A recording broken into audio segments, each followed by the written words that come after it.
जय श्री कृष्ण मैम। ये सब क्या है? वो मैम घर पे पूजा थी ना, तो मम्मा ने तिलक लगाया है। पूजा घर पे थी ना? ये तो स्कूल है, हटाओ इसे। लेकिन मैम। लेकिन क्या होता है? ये स्कूल है, तुम्हारा घर नहीं है। यहाँ पर ऐसे आओगी तो और बच्चों पे क्या असर पड़ेगा? यहाँ के कुछ रूल्स एंड रेगुलेशंस होते हैं, उनको फॉलो करना पड़ता है। पता नहीं कहाँ से चले आते हैं। पता नहीं टीचर्स बच्चों को एंट्री कैसे दे देती हैं। मैम मैंने सिर्फ तिलक ही तो लगाया है, और इसमें गलत बात क्या है? मेरी मम्मा कहती है तिलक लगाना बहुत अच्छी बात होती है। हाँ हाँ, बहुत अच्छी बात होती है, लेकिन ये सब सिर्फ घर पे किया जाता है, स्कूल में नहीं किया जाता है। स्कूल के कुछ अपने रूल्स होते हैं, रेगुलेशंस होते हैं, उनको हर बच्चे को फॉलो ही करना पड़ता है। और गुड मॉर्निंग तो तुम्हें विश करना आता नहीं है। मेरे स्कूल में आकर के कुछ भी बोलोगी, ऐसे नहीं चलेगा। यहाँ पर सिर्फ गुड मॉर्निंग करके ही विश किया जाता है। लेकिन मैम मेरे घर पे तो मेरे पापा मेरी मम्मी हम सारे जय श्री कृष्ण ही बोलते हैं। ये किस जाहिल गंवार की बेटी है? ये स्कॉलरशिप कोटे से तो बच्चों का एडमिशन करवा देते हैं, लेकिन बिल्कुल तमीज नहीं होती इन बच्चों को। तुम्हारी क्लास टीचर कौन है? सरिता मैम। सरिता? ये तो छुट्टी पे चल रही हैं। ठीक है, उसको आने दो। जितने भी ये स्कॉलरशिप वाले बच्चे हैं ना, इनकी एक लिस्ट बनवा करके फिर देखती हूँ इन बच्चों को। इस तरह से तो सरकारी स्कूल और मेरे स्कूल में कोई फर्क ही नहीं रह जाएगा। मैम आप इतने बड़े स्कूल की प्रिंसिपल होके ऐसा क्यों बोल रही हैं? दूसरे बच्चों पे क्या असर पड़ेगा? बदतमीज! कितनी बदतमीज लड़की हो तुम। तुम्हारे माँ बाप ने कुछ भी नहीं सिखाया क्या तुम्हें? मुझे तो लगता है इसके माँ बाप भी ना जाहिल और गंवार हैं बिल्कुल। मैम आप मेरे पेरेंट्स के बारे में ऐसा क्यों बोल रही हैं? वो बहुत अच्छे हैं। हाँ हाँ, वो तो दिख ही रहा है कितने अच्छे होंगे तुम्हारे पेरेंट्स। ये तमीज सिखाई है तुमको? जैसे एक मछली पूरे तालाब को गंदा करती है ना, वैसे तुम हमारे स्कूल के बच्चों को बर्बाद कर दोगी। मैम बेल बज गई, मेरी क्लास का टाइम हो रहा है। तुमसे किसने कहा है क्लास में जाने के लिए? अगर क्लास में जाना है ना तो पहले इसे हटाना पड़ेगा। मैम मैं ये नहीं हटाऊंगी। बदतमीज! चलो ऑफिस में, मुझे अब तुम्हारे पेरेंट्स से ही बात करनी पड़ेगी। फिर मुझे जरा बताना कि मेरी बातों का और बच्चों पे क्या असर पड़ता है, और देखती हूँ तुम ये कैसे नहीं हटाती हो। चलो तुम ऑफिस में चलो। हाँ जी मैम, मैं जान सकती हूँ आपने मेरी बच्ची को क्लास में क्यों नहीं बैठने दिया? एक मिनट, मैंने आपको बैठने के लिए कहा नहीं ना? जब पेरेंट्स ऐसे होंगे तो फिर बच्चे कैसे होंगे? क्या सिखाया है आपने अपने बच्चे को? क्यों, ऐसा क्या किया मेरे बेटे ने? आप उसी से पूछ लीजिए ना, खुद ही बताएगी क्या किया है इसने।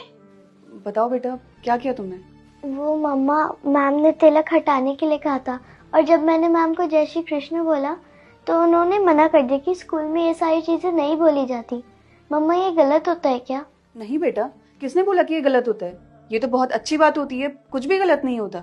हाँ हाँ, कुछ गलत नहीं होता है, लेकिन ये सब काम घर पे किए जाते हैं, स्कूल में नहीं किया जाता है। ऐसा नहीं जो आपकी मर्जी होगी वो आप स्कूल में करने लगेंगे। ये मेरा स्कूल है, यहाँ पर सिर्फ और सिर्फ मेरी मर्जी ही चलेगी।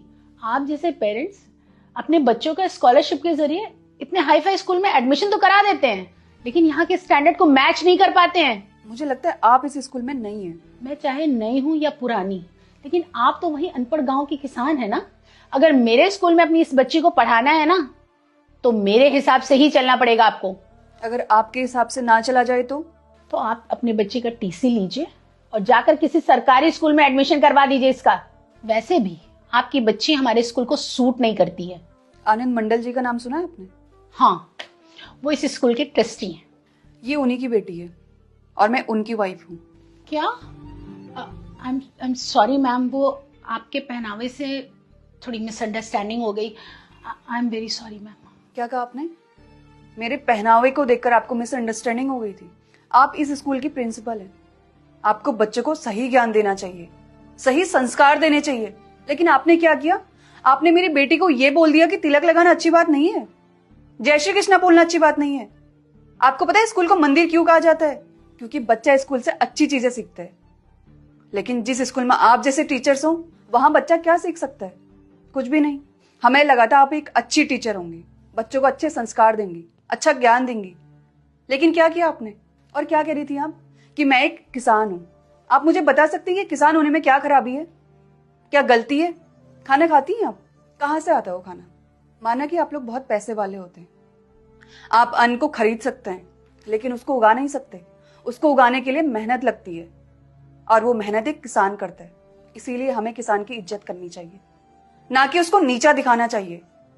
और एक किसान का बच्चा भी स्कॉलरशिप पाने के लिए बहुत मेहनत करता है, तब जाके उन बच्चों को स्कॉलरशिप मिलती है। लेकिन आप जैसे टीचर्स क्या करते हैं उनके साथ भेदभाव करते हैं। आप जैसे टीचर्स को लगता है कि जो अमीर बच्चा होगा उन्हें ही अच्छी पढ़ाई दी जाएगी और जो गरीब बच्चा होगा उन्हें कुछ नहीं। और आज जब आपको पता चला कि ये मेरी बेटी है, तब आपको आपकी गलती का एहसास हो रहा है। और अनपढ़ कह रही थी ना मुझे, सॉरी मैम, अनपढ़ मैं नहीं, अनपढ़ आप हैं। आपको हमारे इतिहास के बारे में पता है, हमारी संस्कृति के बारे में पता है, आपको इन सब चीजों के बारे में थोड़ी पता होगा, क्योंकि आप जैसे लोग मॉडर्न कल्चर में इतना डूब चुके हैं कि आपको तो इन सब चीजों के बारे में कुछ पता ही नहीं है। आप जैसे लोग सिर्फ मॉडर्न चीजों के बारे में जानते हैं, हमारी संस्कृति के बारे में पता थोड़ी होता है आपको। लेकिन नहीं, अब ऐसा बिल्कुल नहीं होगा, क्योंकि मैं नहीं चाहती कि इस स्कूल में ऐसे प्रिंसिपल हो। अपना सामान उठाइए और जाइए यहाँ से। मैम आप मेरी बात तो सुनिए, थोड़ी सी मिसअंडरस्टैंडिंग हो गई थी, आगे से ऐसा कुछ नहीं होगा मैम। ये झूठा दिखावा करने की जरूरत नहीं है मेरे सामने, क्योंकि मुझे पता है आप कौन है और क्या करती हैं। और आपने मेरे साथ जो इतने टाइम से बिहेव किया ना, मुझे सब पता चल गया। और मैं आपको माफ कर भी सकती थी, लेकिन आपने जो हमारी संस्कृति की बेइज्जती करी है, उसके लिए मैं आपको कभी माफ नहीं कर सकती। और ना ही हमें ऐसे प्रिंसिपल की जरूरत है।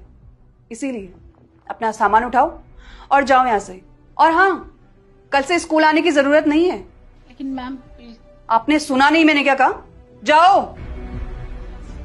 हेलो दोस्तों, कैसे हैं आप लोग?